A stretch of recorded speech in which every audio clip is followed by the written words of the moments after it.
मैंने तुम्हें पहले भी समझाया था कि उस लड़की को उसके हाल पे छोड़ दो जैसे हमें वो छोड़ के गई थी। और मैंने आपकी आज तक हर बात मानी है, लेकिन मौके की नजाकत को तो समझिए। मोहिनी अभी अस्पताल से वापस आई है, उसका शौहर उसे यहाँ वापस भेजने की बात कर रहा है। हमें जाना चाहिए। हमें कहीं नहीं जाना चाहिए समीना। उसने अपनी मर्जी से शादी की थी और कहा था कि आगे की वो खुद जिम्मेदार है, तो फिर वो लड़का यहाँ पे कैसे फोन कर रहा है, क्यों फोन कर रहा है? साल से ऊपर हो चुका है, उसने मुड़ के घर की तरफ नहीं देखा। और आज भी उसने फोन नहीं किया, उसके शौहर ने किया, ये कहने के लिए कि आकर ले जाइए उसे। मैं तो इसको इस घर में रहने की इजाजत नहीं दूंगा। चलो मान लिया कि तो उसको ले भी आई, तो रखोगी कहाँ? आप मोहिनी आपी को लेने जा रही हैं?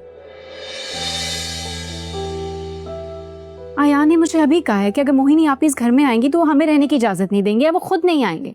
अब मैं क्या करूं? यही बात मैं तुम्हारी माँ को समझाने की कर रहा हूँ कि जिसने जो किया है वो खुद भुगतेगा। हमें तो आसानी से जीने दे, मरने दे, हमारा जीना क्यों तू भर किया हुआ है? मैंने कब कहा कि मैं उसे घर लेकर आ रही हूँ? मैं सिर्फ वहां जाकर देखना चाहती हूँ और सुलह करवाना चाहती हूँ, ताकि उसके ससुराल वालों को भी तो पता चले कि वो लावारिस नहीं है। तो तुमने जो करना है वो करो ना, लेकिन एक बात का ख्याल रखना कि वो किसी कीमत पे इस घर में वापस नहीं आएगी। मुझे वहां जाके हालात देखने तो दें।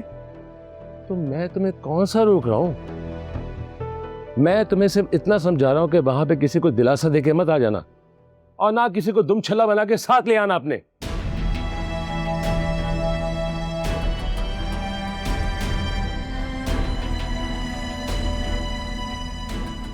तुम्हें क्या जरूरत थी बीच में आकर ये कहने की कि आन ये कह रहा है?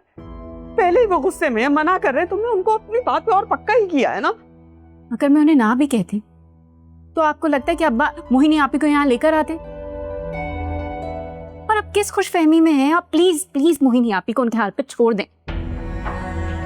मुस्कान, मानो कि मैं तुम्हारी माँ हूँ, लेकिन बेटे उसको भी मैंने माँ की तरह पाला है। वो मेरी औलाद है और मैं अपनी औलाद को इस तरह कहीं अकेले नहीं छोड़ सकती, खासतौर पे किसी मुसीबत में तो बिल्कुल भी नहीं, और ना ही छोड़ूंगी।